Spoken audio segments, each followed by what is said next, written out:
Buenos días, chicos. Hoy vamos a ver el tema de fuerzas intermoleculares. ¿Qué son las fuerzas intermoleculares? Las fuerzas intermoleculares son las fuerzas que intervienen en la unión de moléculas. La palabra intermoleculares se compone pues de dos palabras, entre y moleculares, en moléculas, ¿sí? Entonces son las fuerzas que mantienen unidas las moléculas, es decir, son las fuerzas que intervienen en los estados físicos de agregación de la materia, ¿sí? Ahora, ¿cuál es la diferencia entre fuerzas intramoleculares e intermoleculares?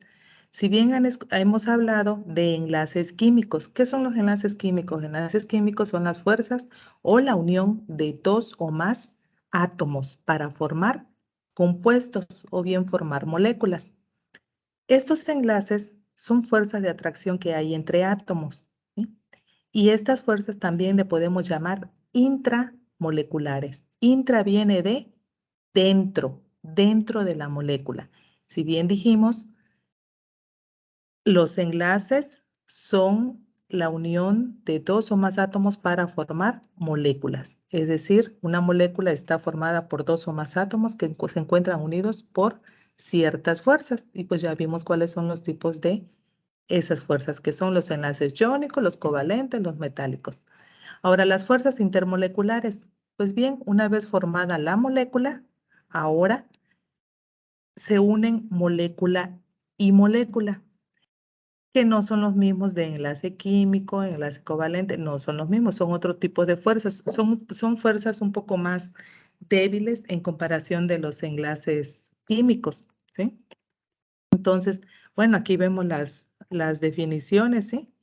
Y pues las intermoleculares son, como les mencioné hace un momento, las que intervienen en definir el estado físico de agregación de la materia. ¿Cuáles son los estados físicos de agregación de la materia?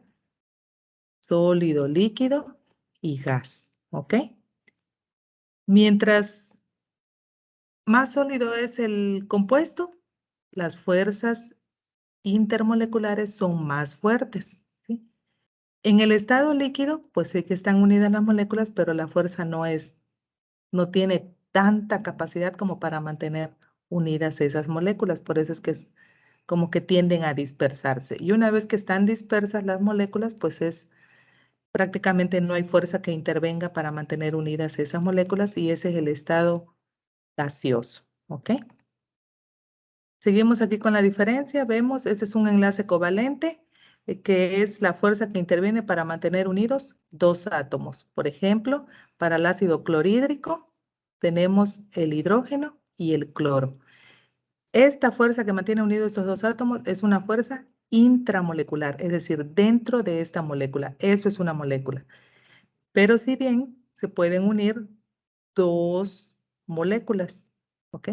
Y la fuerza que interviene para unir una molécula de ácido clorhídrico con otra molécula de ácido clorhídrico es la fuerza intermolecular, que es más débil que la intramolecular, es decir, es más débil que el enlace químico.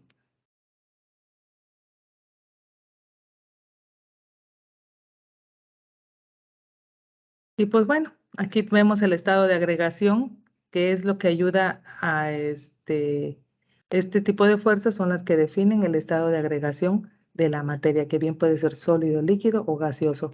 Mientras más fuerte es esta fuerza, pues se encuentra en estado sólido. Se debilita un poco en estado líquido y cuando se rompe la fuerza, pues ya lo tenemos en estado gaseoso.